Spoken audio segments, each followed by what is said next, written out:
Story of the Sun. Long ago, a curious young boy lived in a far off land. To the east, there were mountains. To the west, there was a large sea. As each day began, the curious young boy sat and looked to the east. He watched the sun rise over the mountains. As each day ended, he looked west. He watched the sun sink into the sea.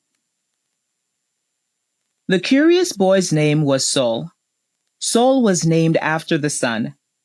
But Sol wondered where the sun came from, and he wondered where it went each night. The harder Sol thought, the more confused he became.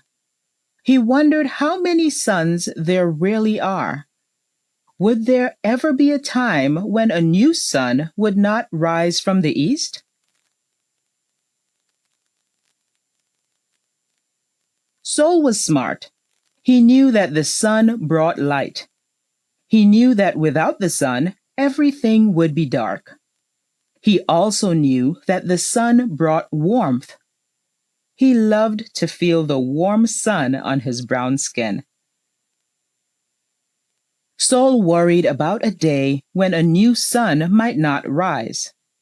He worried about living in a land of darkness. He worried about being cold. Sol learned about a wise woman.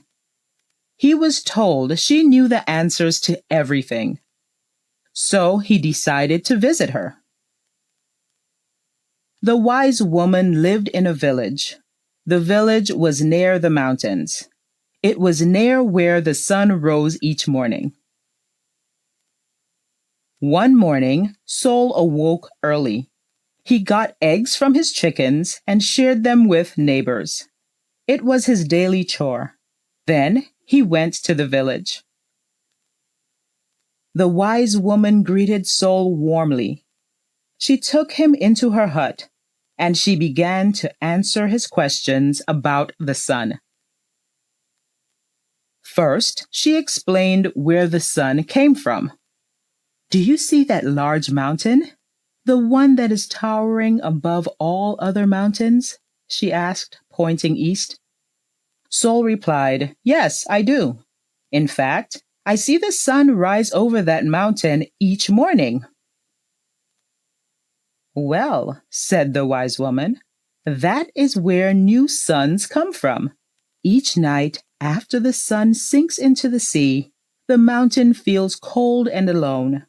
But then the mountain thinks about the kindness it sees every day. The mountain thinks about all the things people do for each other," she said. "And then it feels warm inside.